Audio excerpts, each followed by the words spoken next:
A simple act of kindness can ripple through a life, changing its course forever. But what if that act is misinterpreted as a threat? For Grace Miller, a waitress drowning in debt and worry, comforting a stranger in a restaurant restroom was just human instinct. She saw pain and offered solace, never imagining the woman's tears were falling from the gilded cage of a billionaire's marriage. When a life-altering sum of money mysteriously appears in her bank account, Grace believes it's a miracle. But she's about to discover that in the world of the ultra-rich, miracles have a price, and her simple act of compassion has put her directly in the crosshairs of a powerful, ruthless man who believes she's not a savior, but a blackmailer. The relentless rhythm of Aria, one of Manhattan's most exclusive dining establishments, was a symphony of controlled chaos. The clinking of Christoffel silverware against Bernardo porcelain, the hushed murmur of billion-dollar deals being brokered over seared scallops, and the almost imperceptible hum of the state-of-the-art air filtration system. It was a world away from Grace Miller's reality. For her, the dominant sound was the frantic beating of her own heart, a drumbeat of anxiety about overdue rent and the ever-growing pile of medical bills for her younger sister Sophie. Grace moved through the opulent dining room like a ghost, her movements fluid and efficient, honed by 2 years of balancing trays heavy with food she could never afford. Her smile was a practiced, perfect curve, betraying none of the exhaustion that clung to her bones. Tonight, her station included Table 7, the restaurant's most coveted seat, nestled in a private alcove with a panoramic view of the city skyline. And tonight, it was occupied by Jonathan and Rosalind Sterling. Jonathan Sterling was a man carved from granite and ambition, a tech mogul whose net worth was a subject of speculative articles in Forbes. He radiated an aura of absolute power. His suit was bespoke, his watch was a Patek Philippe, and his attention was permanently fixed on his phone, his thumb swiping through data with a chilling lack of emotion. He treated the world as his boardroom, and everyone in it, including the staff, and it seemed his wife, as subordinates. Rosalind Sterling, on the other hand, was a study in fragile elegance. She wore a deep emerald gown that shimmered under the soft lighting, her auburn hair swept into a chignon that looked both effortless and impossibly complex. Diamonds glittered at her throat and ears, but they seemed to weigh her down rather than adorn her. Grace, an aspiring artist who noticed details others missed, saw the faint tremor in Rosalind's hand as she reached for her water glass, and the way her smile never quite reached her haunted violet eyes. Grace had served them before. They were regulars, their weekly reservation, a fixture in Aria's calendar. But tonight was different. The tension at their table was a palpable thing, a third guest seated between them. "The Foundation Gala is next month. Jonathan Rosalind," said her voice, a low, cultured murmur that barely carried over the restaurant's hum. "I was hoping we could finally announce the children's wing expansion. The plans are ready. I've poured my heart into this." Jonathan didn't look up from his phone. "We've discussed this, Rosalind. It's not the right time for that kind of capital outlay. The market is volatile. It's a vanity project." The words, though spoken softly, were brutally sharp. Grace, standing a discreet distance away, saw Rosalind flinch as if struck. A vanity project. Grace knew from restaurant gossip that Rosalind's foundation for underprivileged children was her entire life, the one thing that was truly hers in a world owned by her husband. "It's not a vanity project," Rosalind whispered, her voice trembling slightly. "It's about giving sick children a place of comfort. It's about sentiment," he interrupted, finally looking up. His eyes were cold, analytical. "And sentiment doesn't generate returns. We'll make a standard donation as we always do. That's final. Now, if you'll excuse me." He pushed his chair back, a signal that the conversation was over. He had a call to make. He strode away from the table without a backward glance, leaving his wife sitting alone in the spotlight of their private alcove. For a moment, Rosalind Sterling just sat there, her posture perfect, her face a mask of serene composure. But Grace saw the single tear that escaped, tracing a silent, glistening path down her cheek before she dabbed it away with a practiced flick of her napkin. Then, with a quiet grace that was heartbreaking to witness, she rose and made her way toward the ladies' restroom. Grace's shift supervisor, a perpetually stressed man named Robert, would have reprimanded her for leaving her station. But something compelled her to follow. She murmured a quick excuse to a fellow waiter and slipped away down the hall, her worn-out work shoes silent on the plush carpet. The restroom at Aria was as luxurious as the dining room, a sanctuary of Italian marble gold-plated fixtures and the scent of expensive orchids. It was empty, except for the sound of a single stifled sob coming from the last stall. It was a sound of profound, gut-wrenching despair, the kind of cry that comes from a place where hope has died. Grace's own problems suddenly felt distant. The anxiety about rent, the fear for Sophie, it was all still there. But in that moment, all she registered was the raw pain of another human being. She hesitated, her hand hovering over the stall door. It was none of her business. This woman was from a different universe, a world of unimaginable wealth and privilege. What comfort could a struggling waitress possibly offer? But then another sob, more broken than the last, echoed off the cold marble. Grace thought of her sister, of the nights she'd held Sophie's hand in a stark hospital room, whispering words of comfort. She wasn't sure she believed herself. Kindness was all she had to give. It cost nothing. She knocked softly on the door. "Ma'am, are you all right? Is there anything I can get for you?" The crying stopped abruptly. There was a long silence, then a shaky voice. "I'm fine. Please just go away." Grace didn't go. She leaned her forehead against the cool wood of the door. "I know you said to go away," she said gently, her voice barely above a whisper. "And I will in a second. I wanted you to know that whatever it is, it's okay to not be fine. Sometimes the world is just too heavy." "I get it." There was another silence. Then the lock clicked. The door opened a fraction, and Rosalind Sterling looked out, her face, blotchy, her perfect makeup ruined by tears. The mask was gone. In its place was a woman who looked lost and desperately alone. She stared at Grace, this young woman in a crisp black uniform, her expression open and sincere, devoid of pity or judgment. She saw the genuine concern in her eyes. "It's foolish," Rosalind stammered, wiping her eyes with the back of her hand. "Pain is never foolish," Grace replied simply. She reached into her apron pocket and pulled out a slightly crumpled but clean tissue, the cheap kind from the staff dispenser, and offered it to her. Rosalind took it. Her fingers adorned with a diamond the size of a robin's egg brushed against Grace's. For a second, their two worlds touched. He called it a vanity project. Rosalind whispered the words, tumbling out as if a dam had broken. "My children's hospital wing. He thinks it's just a hobby. Something to keep me busy." Grace didn't know what to say. So she just listened.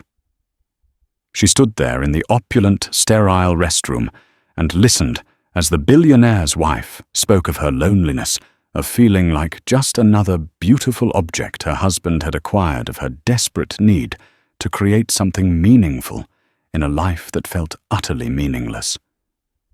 Grace didn't offer solutions or platitudes. She just nodded her presence, a quiet, steady anchor in the storm of Rosalind's grief. When the tears finally subsided, Rosalind took a deep, shuddering breath. "I'm so sorry," she said, looking embarrassed. "You're at work. I shouldn't have—" "Don't be sorry." Grace said, her smile small but warm. "We all need a safe place to fall apart sometimes, even for just a minute." She took a fresh, damp cloth from the vanity and handed it to Rosalind. "Here, your husband will be back at the table soon." Rosalind took the cloth and looked at Grace, really looked at her for the first time. She saw the weariness in her eyes, the faint lines of worry around her mouth. This young woman had her own burdens, and yet she had stopped to share the weight of a stranger's. "Thank you," Rosalind said, her voice thick with emotion. "You have no idea what this meant." "What is your name, Grace?" Grace Rosalind repeated the name, a soft prayer on her lips. "That's a beautiful name." She composed herself, her training in public poise kicking in. She reapplied her lipstick, smoothed her gown, and piece by piece, the mask of Rosalind Sterling clicked back into place. But as she left the restroom, she gave Grace one last look, a look of profound, silent gratitude that Grace would remember long after the encounter was over. Grace just smiled and went back to her symphony of chaos, unaware that her small, simple act of kindness had just set in motion a chain of events that would shatter one world and rebuild another. The days following the encounter in the restroom bled into one another in a familiar pattern of exhaustion and worry for Grace. The memory of the elegant crying woman faded, becoming just another strange anecdote in a life filled with them. Aria's demanding clientele provided a steady stream of bizarre moments. The brief intense connection in the marble sanctuary was pushed to the back of her mind by more pressing concerns, a call from Sophie's specialist about a new experimental treatment that was promising but prohibitively expensive, a final demand notice for her electricity bill tucked under her apartment door, and the gnawing, ever-present fear of failing the one person she loved most in the world. Grace had set up a crowdfunding page for Sophie months ago, sharing it with a small circle of friends and family. The donations trickled in $20 here, $50 there, each one a blessing, but collectively they were a mere drop in the vast ocean of her sister's medical needs. The page's total had stalled at just over $4,000, a heartbreakingly long way from the $75,000 target for the new treatment protocol. She checked it every night before her head hit the pillow, a ritual of hope and quiet despair. One Tuesday morning, after a grueling double shift, Grace was sitting at her small kitchen table, nursing a cup of cheap instant coffee. The sun streamed through the grimy window of her shoebox apartment, illuminating the dust motes dancing in the air. She numbly opened her laptop, her fingers moving on autopilot to the fundraising website. She was preparing herself for the familiar pang of disappointment. The page loaded. Her eyes scanned the total amount raised. She blinked, rubbed her eyes. The numbers didn't change. $79, $350. Her breath hitched in her throat. It had to be a glitch, a website error, a cruel digital mirage. Her heart hammered against her ribs as she scrolled down the list of donors looking for the impossibly large contribution that had pushed the total over its goal. There at the very top of the list was a donation made at 3:17 a.m. Donor anonymous amount, $75,000. $75,000. Grace felt the room spin.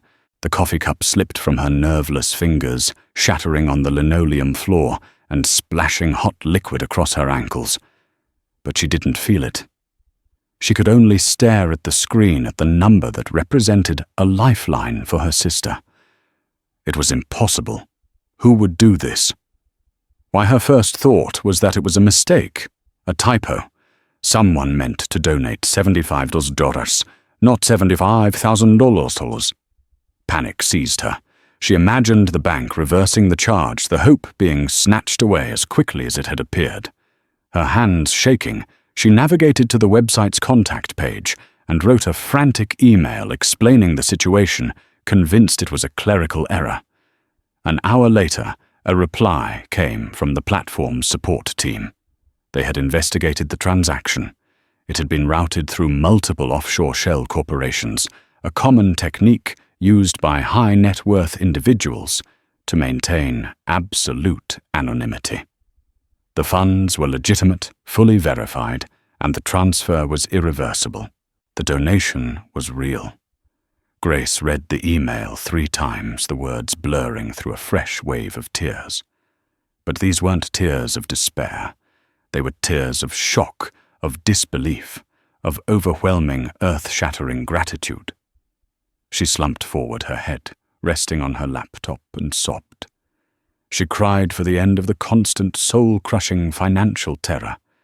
She cried with relief for Sophie, who now had a fighting chance, and she cried with a profound sense of wonder at the faceless, nameless stranger who had just changed her entire world. As the shock began to recede, a new feeling took its place, an intense, burning curiosity. Who was this person? A guardian angel, a lottery winner, paying it forward. The anonymity was both a blessing and a torment. How could she thank someone who didn't exist? Meanwhile, in a sprawling penthouse overlooking Central Park, Rosalind Sterling felt a flicker of something she hadn't felt in years: satisfaction. After leaving Aria that night, Grace's simple, unadorned name had echoed in her mind. It had been surprisingly easy to find her. A discreet inquiry with the restaurant's HR department, handled by her personal assistant under the guise of a customer service commendation, yielded a full name: Grace Miller. From there, it was a matter of a few clicks for the private investigator she occasionally used for her foundation's due diligence. The man, a former journalist named Peterson, was efficient and asked no questions. Within hours he had sent Rosalind a file. It contained Grace's address, her work schedule, and a link to a crowdfunding page for a Sophie Miller. The story laid out on the page: a young girl battling a typical hemolytic uremic syndrome, a rare and devastating blood disorder, clutched at Rosalind's heart. She saw pictures of Grace with her sister, their smiles genuine and full of love, despite the sterile hospital backgrounds. She saw Grace's own plea, written not with self-pity, but with a fierce, protective love. "Sophie is the brightest light in my life," it read. "All I want is to give her the chance to shine for a long, long time." That night alone, in her silent, cavernous library, while Jonathan was on a business trip in Asia, Rosalind had her wealth management firm execute the transfer. She used the most secure, untraceable method possible. This wasn't about receiving thanks or recognition. This was about repaying a debt. Grace had offered her a moment of pure, selfless humanity, a lifeline in a moment of despair. Rosalind, in turn, could offer her a lifeline of a different kind. It was a transaction of the soul. For the first time in a decade, wielding her immense wealth felt meaningful. It wasn't about buying another diamond necklace or funding one of Jonathan's sterile investment ventures. It was about saving a life. It was about rewarding kindness.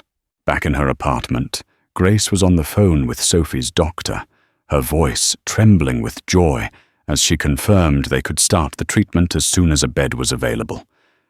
After she hung up, the reality of the anonymous gift settled in again. It felt too big, too cosmic to be random. She replayed the past few weeks in her mind, searching for a clue. Had she mentioned Sophie's fundraiser to a customer? She was always so careful to keep her professional and personal lives separate.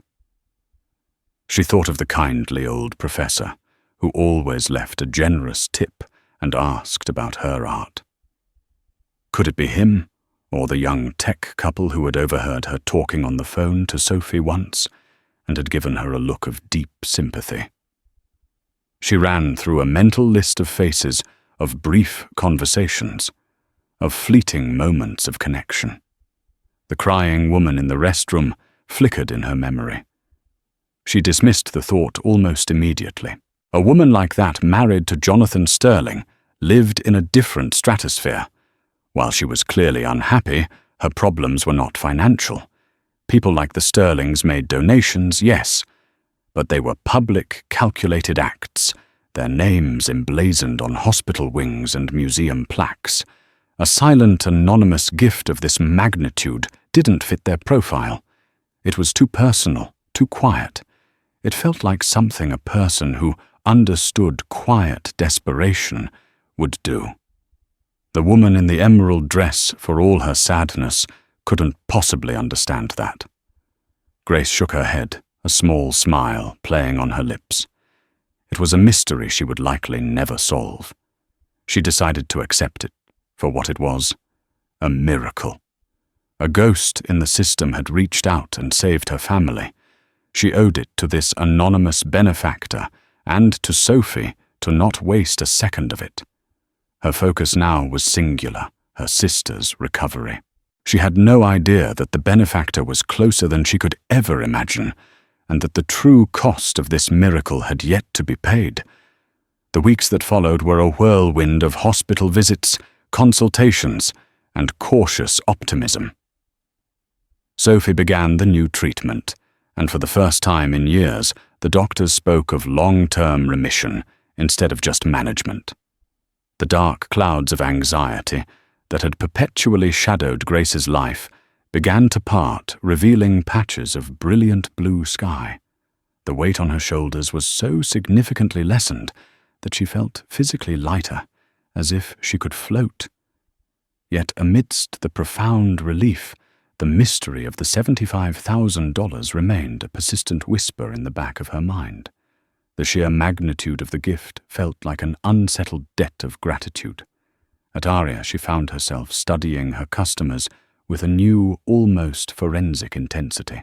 Every generous tip, every kind word, every sympathetic glance was scrutinized as a potential clue.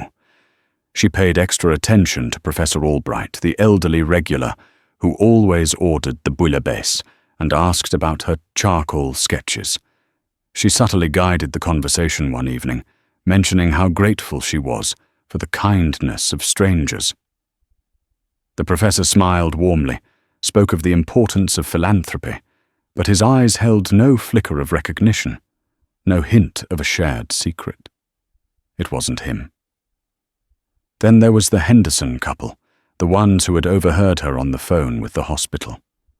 They came in for their anniversary, and Grace ensured their service was impeccable. When they paid the bill, Mr. Henderson pressed an extra $100 bill into her hand. "For your sister," he whispered, his eyes full of compassion. "We lost our daughter a few years ago. I can't imagine what you're going through."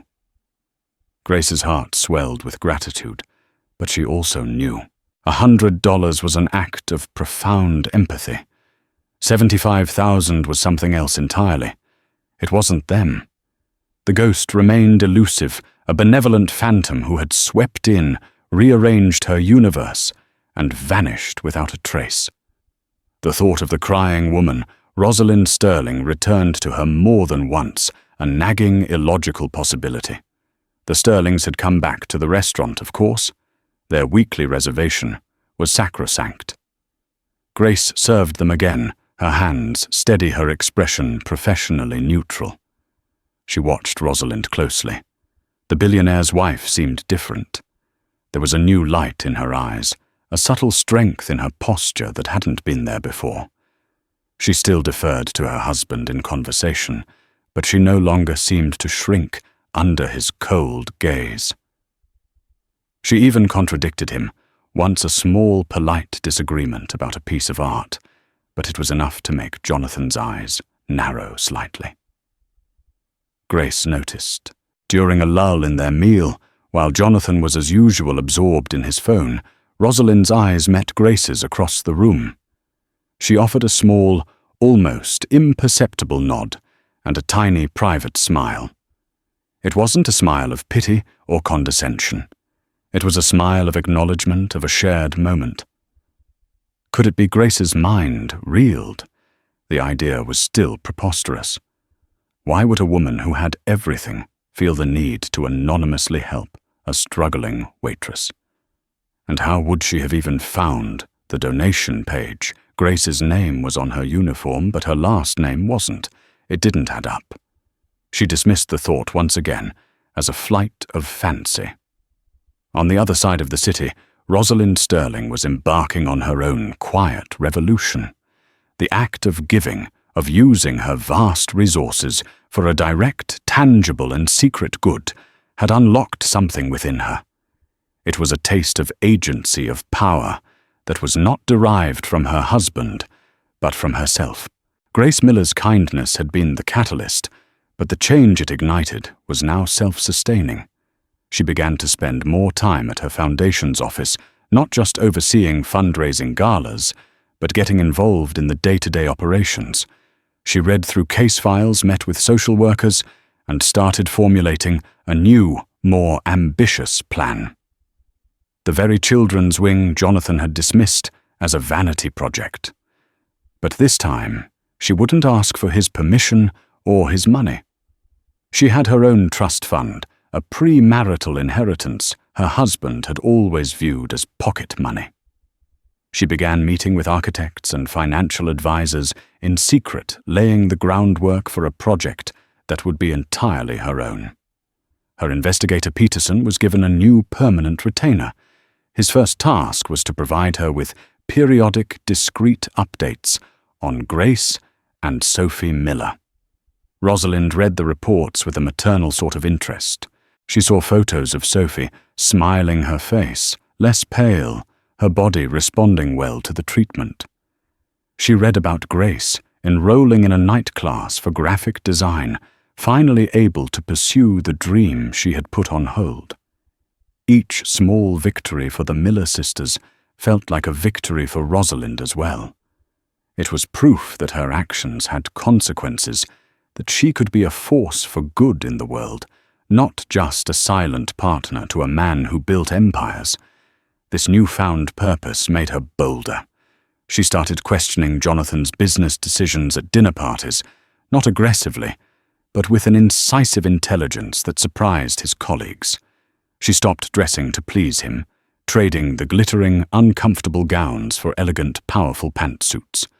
She was reclaiming herself piece by piece. Jonathan noticed the changes of course. At first he was amused. He saw it as a new phase, a novel form of rebellion that would eventually pass.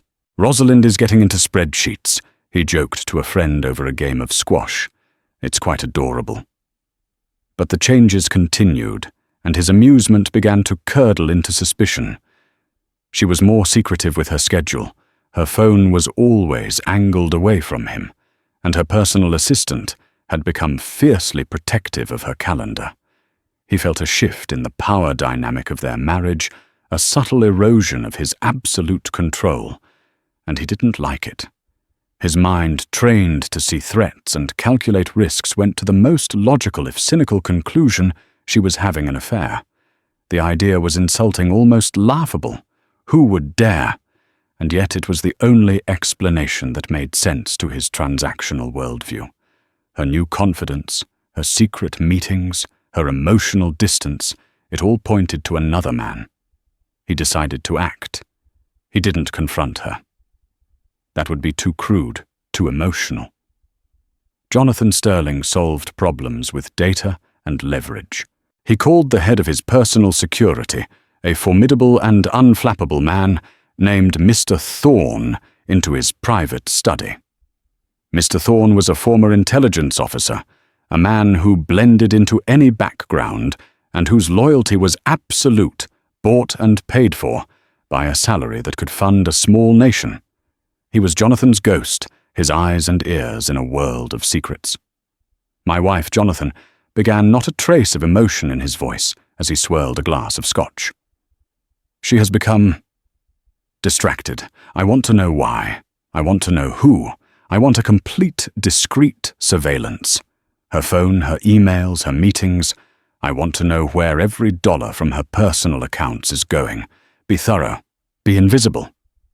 Mr. Thorne simply nodded. "Understood, Mr. Sterling."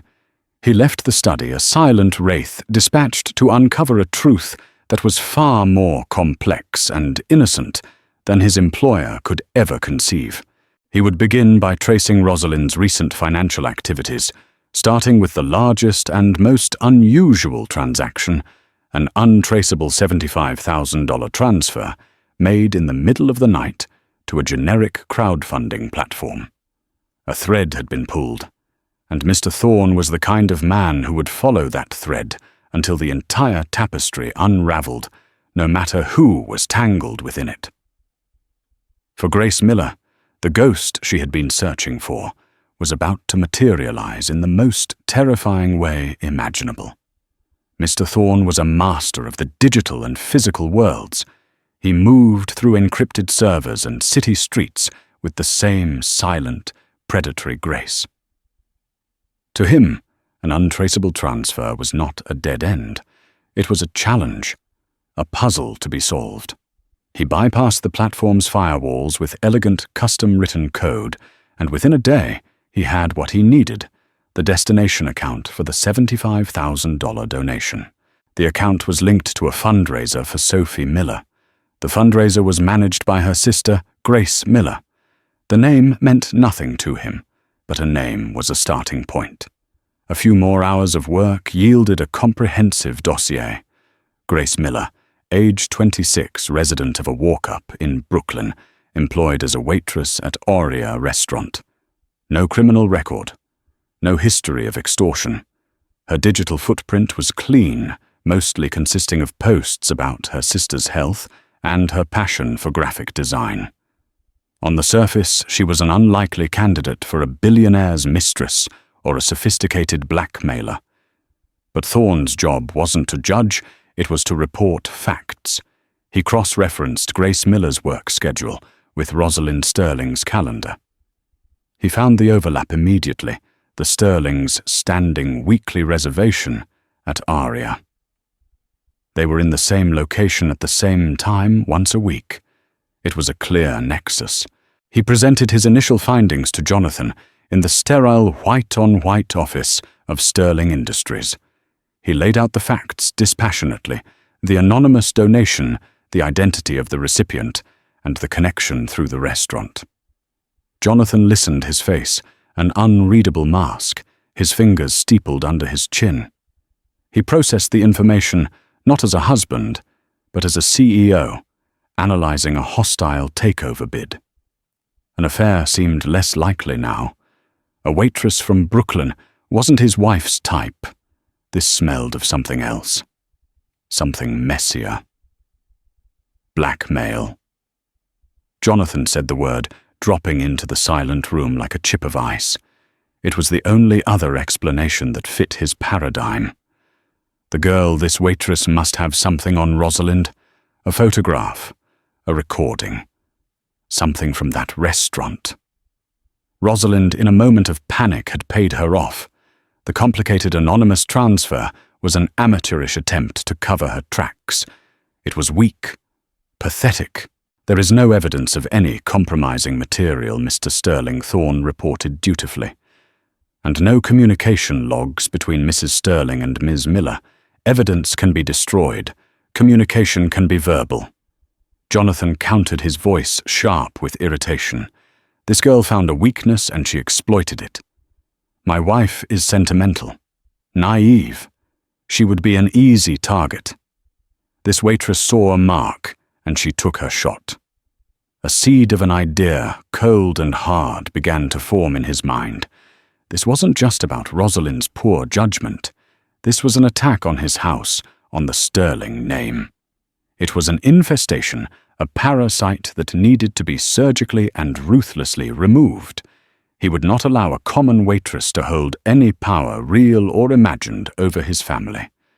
"What do we have on the sister?" Jonathan asked. Thorne blinked the question, catching him slightly off guard. Sophie Miller, age 16. She has a rare blood disorder. The donation was for an experimental treatment. Jonathan's lips twisted into something that might have been a smile, but it held no warmth. Leverage, he breathed. The treatment is ongoing, yes, sir, at Mount Sinai Hospital. Excellent. The plan crystallized. He would deal with this problem the way he dealt with all problems, with overwhelming force and strategic precision. He would cut the head off the snake. Here is what you will do, Thorne. Jonathan said, his voice dropping to a low conspiratorial tone. You will arrange a meeting with this Grace Miller. Not here. Somewhere neutral. Somewhere she'll feel off balance. I want her to understand the gravity of her situation. Then I will join you. I will handle the negotiation myself. He paused, a cruel glint in his eye. And make some inquiries at Mount Sinai. Find out who the head of the pediatric nephrology department is. Find out who sits on the hospital's board of trustees. I have made significant donations to that hospital. I'm sure they will be receptive to my concerns about a patient whose treatment is being funded by criminal extortion. Thorne's expression remained impassive, but inwardly a line had been crossed. He was a man of surveillance and security, not intimidation and cruelty. Threatening a sick child felt distasteful, but his loyalty was to the man who signed his paychecks, and his professionalism demanded he carry out his orders without question. It will be done, Mr. Sterling, he said, his voice flat. 2 days later, Grace was finishing her shift. The lunch rush had been brutal, and her feet ached, but her heart was light. She had just spoken to Sophie, who had been laughing on the phone, telling a joke she'd heard from one of the nurses. The treatment was working. Life was good. As she stepped out of the restaurant's staff entrance into the back alley, a sleek black car with tinted windows pulled up silently beside her. A man in a perfectly tailored dark suit stepped out from the passenger side. It was Mr. Thorne. Ms. Grace Miller, he asked. His voice was polite, but his presence was deeply unsettling. He was a man who seemed to take up more space than his physical form suggested. Grace's hand tightened on the strap of her tote bag. Yes. Who's asking? My employer would like to have a word with you, Thorne said. It was not a request. He gestured to the open car door. Please, it would be in your best interest to cooperate. A jolt of fear, cold and sharp, shot through her. Her mind raced. Was this about the money? Had the bank made a mistake after all? Was she in some kind of legal trouble? I don't understand. Who is your employer? All of your questions will be answered. Please get in the car. Her survival instincts screamed at her to run, to scream for help. But the alley was deserted, and the man's calm, implacable demeanor suggested that running would be both futile and unwise. There was a sense of immense, coiled power about him. Swallowing her fear, she made a calculated decision. She would face this whatever it was. She got into the car. The interior was silent and smelled of expensive leather. The windows were so heavily tinted that the bustling city outside seemed to mute and fade away. They drove for 15 minutes, not speaking, before pulling into the underground garage of a sleek, anonymous glass skyscraper in the financial district. Thorne led her to a private elevator, which opened into a large, empty office space on one of the top floors. The room was a concrete shell waiting to be built out. There were no desks, no chairs, just exposed wiring and panoramic floor-to-ceiling windows that looked out over the entire city. The setting was clearly chosen to intimidate, to make her feel small and insignificant. She stood in the center of the vast, empty room, her tote bag clutched to her chest like a shield. Thorne stood by the elevator, a silent sentinel. A few moments later, the elevator doors opened again. Jonathan Sterling stepped out. Grace's blood ran cold. She recognized him instantly. The man from table 7. The husband of the crying woman. The cold, powerful billionaire. Her heart hammered in her chest. She suddenly knew with a sickening certainty that this was about the money. But the narrative she had constructed, a secret act of kindness from his wife, shattered into a million pieces. The look on his face was not one of gratitude. It was one of pure, predatory fury. "Ms. Miller," he said, his voice dangerously soft as he circled her slowly, like a shark sizing up its prey. "I believe you have something that belongs to me. $75,000 to be precise. We need to discuss the terms of its return and the price of your silence." The air in the empty office was thick with the smell of dust and money.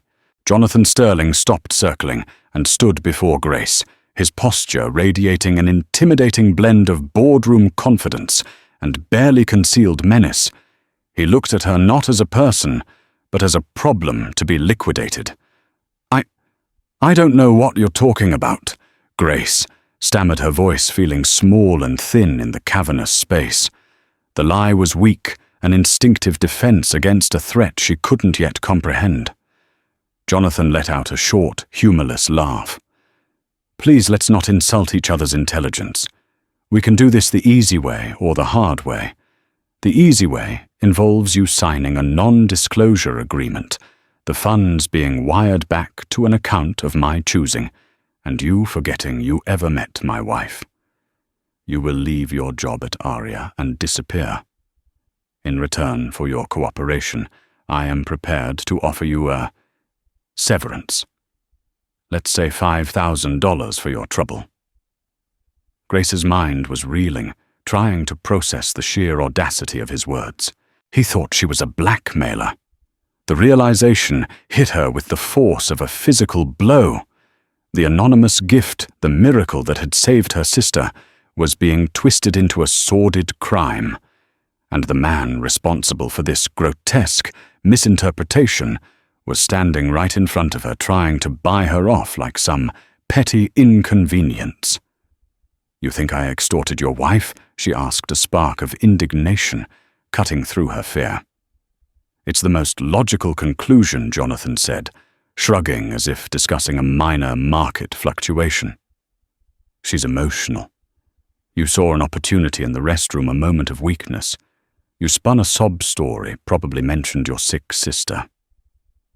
She fell for it. She paid you to keep quiet. It was clumsy but effective. I, however, am not my wife. I don't pay for problems to go away. I eliminate them." His arrogance was breathtaking. He hadn't even considered another possibility. In his world of transactions, and leverage an act of pure kindness from a stranger to his wife, or from his wife to a stranger, was a statistical impossibility. The fear that had paralyzed Grace began to recede, replaced by a slow-burning anger. An anger on behalf of her own integrity, and on behalf of the broken woman she had comforted. Rosalind hadn't been a mark. She had been a human being in pain. "You're wrong," Grace said, her voice gaining strength. "This isn't what you think." "Oh, I'm quite sure it is," Jonathan said, his tone turning colder. "Which brings us to the hard way." He glanced meaningfully at Mr. Thorne, who took a half-step forward. "The hard way involves the police. I have a team of lawyers who are exceptionally skilled at framing narratives. A jury would hear about a desperate young woman with staggering medical bills and a wealthy, vulnerable target. It's not a story that ends well for you." He let the threat hang in the air before delivering the final devastating blow. "And then there is the matter of your sister, Sophie," he said, his voice laced with synthetic sympathy. "It would be a tragedy if her treatment at Mount Sinai were to be interrupted. Funding can be a fickle thing. Hospital boards can be persuaded that their resources are better spent on patients whose families are not under investigation for felony extortion. Her access to that experimental program could vanish overnight. That was it. The anger in Grace's chest erupted into a white, hot flame. He was threatening Sophie. He was using her desperately ill sister as a pawn in his disgusting game. All the fear she had felt was burned away, leaving behind a core of pure, unyielding resolve. She looked Jonathan Sterling directly in the eye. The power imbalance between them was immense. He a billionaire with an army of lawyers. She, a waitress with nothing but her own sense of right and wrong. But in that moment, she was not afraid. "No," she said, her voice ringing with clarity in the empty room. Jonathan raised an eyebrow. "I beg your pardon," I said no. "I will not sign your papers. I will not take your blood money. And I will not let you insult your wife's character or mine for one more second." She took a step forward, her chin held high. "You want to know what happened? I'll tell you. I found your wife crying in the restroom because you, her husband, had just publicly dismissed the one thing she cares about as a vanity project. She was heartbroken and alone. I offered her a tissue and a kind word. That's it. That's the entire crime I committed. I treated her like a human being, which seems to be more than you've ever done." The color drained from Jonathan's face. Her words had hit a nerve, a direct strike against his ego. "Your wife Grace," continued her voice trembling with righteous fury, "is a good and decent person, trapped in a cage with a monster. If she chose to help me, and I don't know for a fact that she did, but I'm starting to believe it, it wasn't because she was weak. It was because she is strong. It was an act of rebellion. It was her way of telling you that your money and your power don't control every corner of the universe. There is still kindness. There is still compassion. Things you clearly know nothing about." She squared her shoulders. "So go ahead. Call the police. Call my sister's doctors. Try to destroy my life. But you should know that I will fight you. I will stand in that courtroom and I will tell everyone exactly what happened. I will tell them about the crying woman in the emerald dress. And I will tell them about the cruel, empty man who would threaten a sick child to protect his own pride. Let's see whose story they believe." For the first time in what was likely a very long time, Jonathan Sterling was speechless. He had expected tears, begging a quick and easy capitulation. He had not expected this. He had not expected a waitress from Brooklyn to stand in front of him and strip him bare with nothing but the truth. He stared at her, his mind calculating, recalibrating.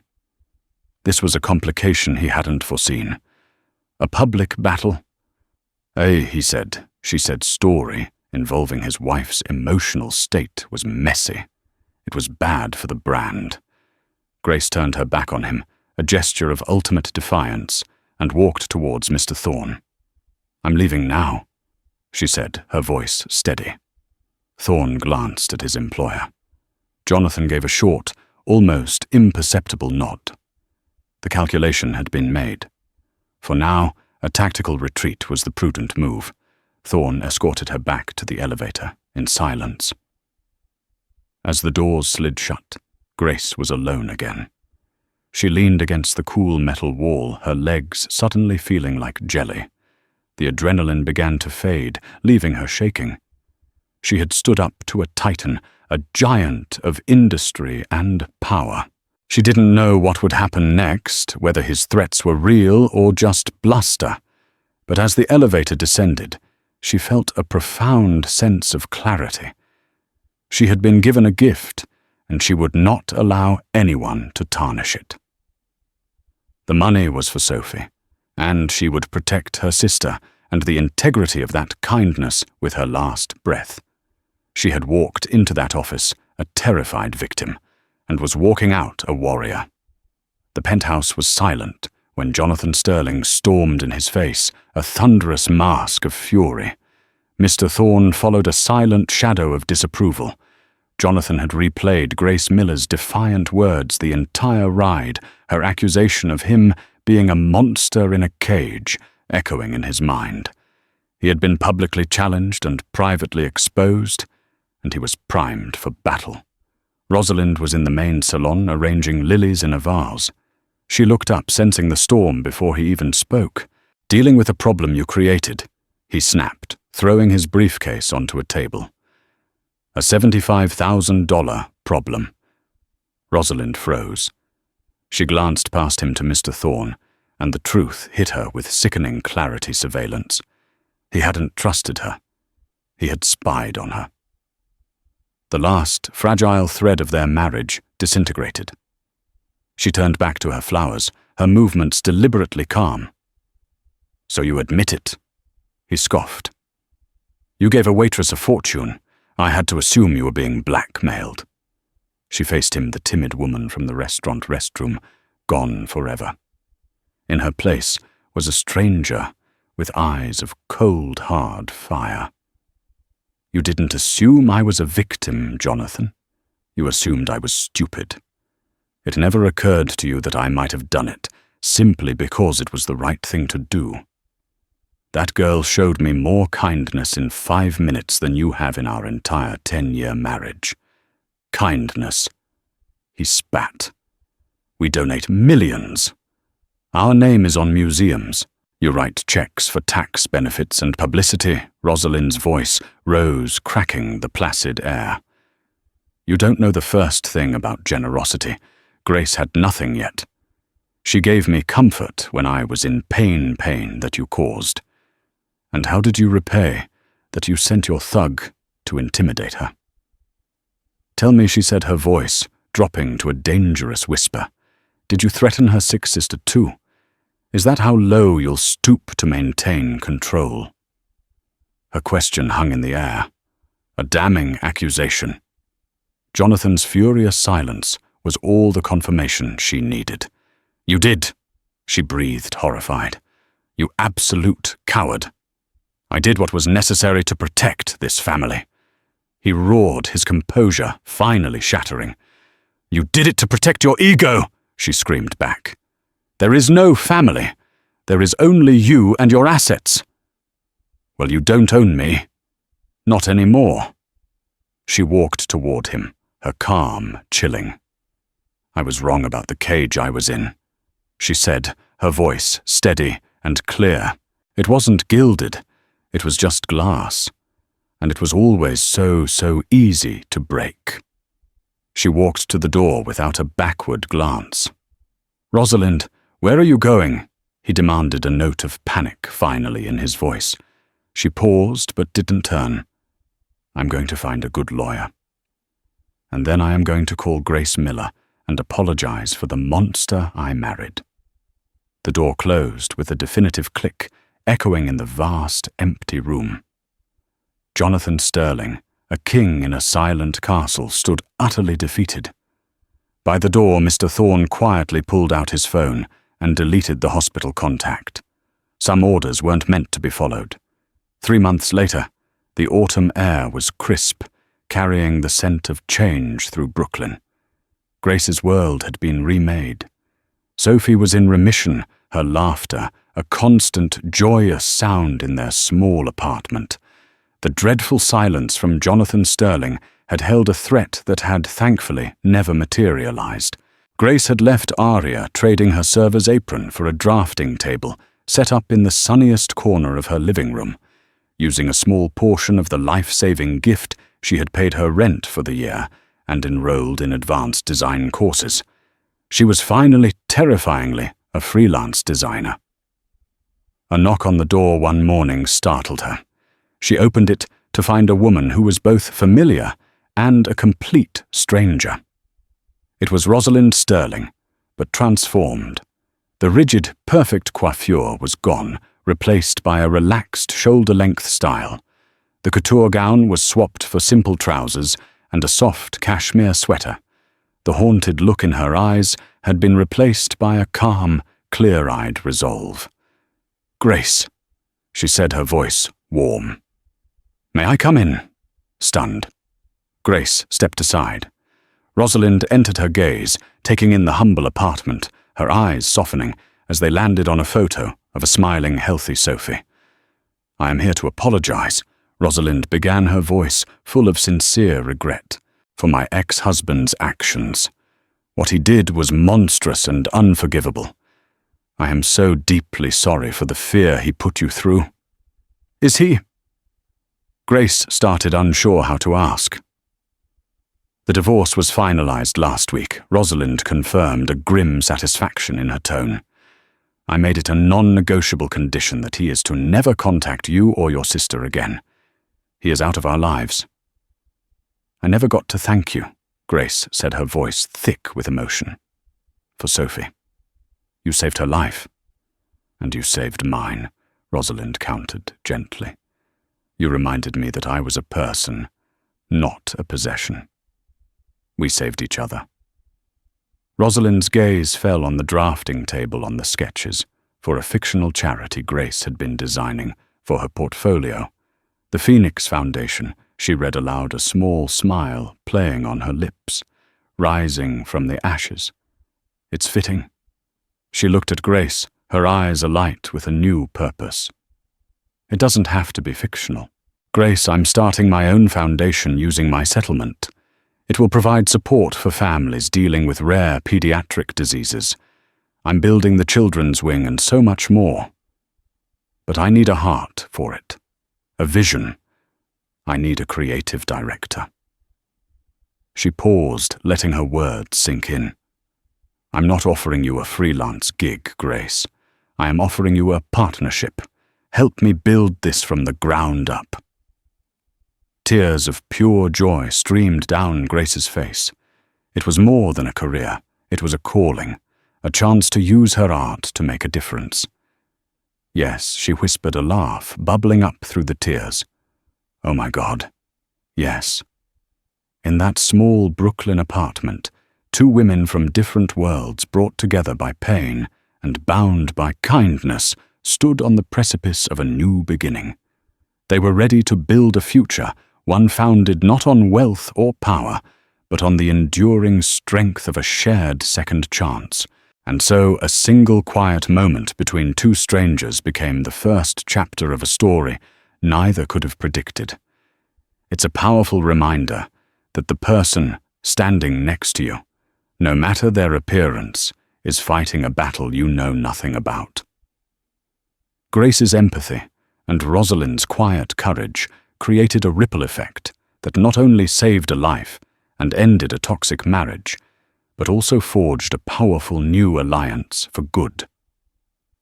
Their journey shows us that your circumstances don't define your character, and that true strength isn't about how much you have, but how much you are willing to give. What did you think of Grace's and Rosalind's story? Have you ever witnessed a small act of kindness that had huge consequences? Let us know your thoughts in the comments below. If this story moved you, please give this video a thumbs up. Share it with someone who needs a reminder of the power of compassion. And don't forget to subscribe to our channel for more real-life stories that inspire. Thank you for listening.